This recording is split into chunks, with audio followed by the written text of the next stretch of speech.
Hi guys, today I wanted to Today discuss I the wanted to difficulties of having discuss mild cerebral palsy. The difficulties of having mild cerebral palsy. Now, mild cerebral palsy can range from having one limb that's affected, which is monoplegia, I believe, to having two limbs that are affected, which is usually one half of the body, which is hemiplegia. Um, or there's diplegia, which is usually the legs are affected the most, and then the hands are affected like somewhat, but not tremendously. Um, and there's also triplegia, but I'm not very familiar with that. I just know that three limbs are affected. So I have right hemiparesis, which is a milder form of hemiplegia, and um, there are a lot of difficulties that come with having mild cerebral palsy. I feel like we are discriminated against more so than say someone in a wheelchair, because people tend to understand, that someone's in a wheelchair, but they don't understand if you have trouble using one of your hands, or you need to wear a leg brace and an ankle foot orthotic. They don't understand, or they'll think that you're faking it, like you look quote unquote normal, but you know, you can't do certain things, so you must be faking it. So there's a lot of discrimination when it comes to people with mild cerebral palsy, because people don't know how to react and they don't know what to do.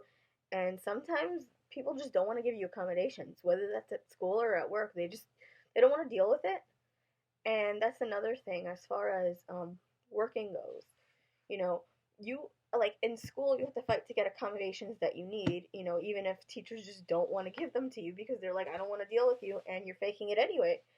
But as far as jobs go, it's really hard to go on job interviews because, especially if you have, let's say, hemiplegia or hemiparesis the way I do, they see that there's something up with my hand, you know?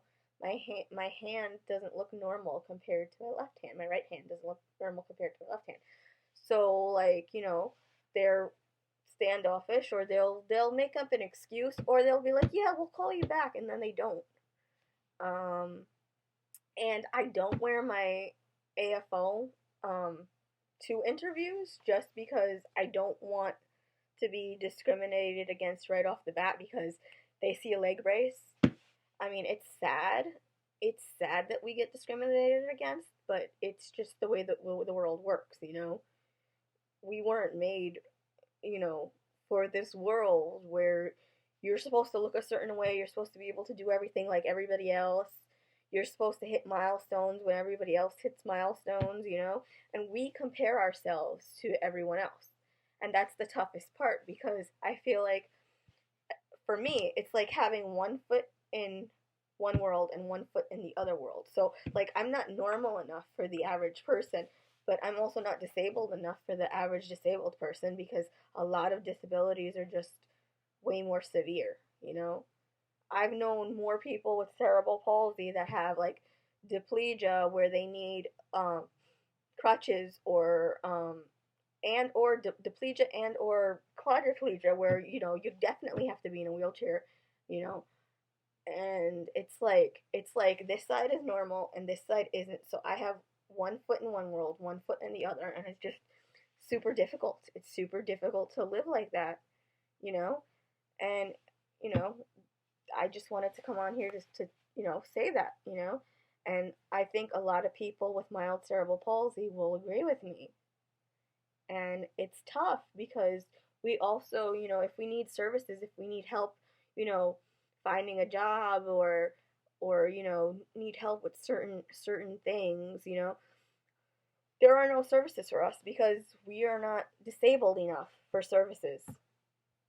And people just assume, if you have a physical disability, there must be something mentally wrong, and that's just not how it is. That's not the truth. Thank you guys for watching. Please remember to like, comment, and subscribe. Bye.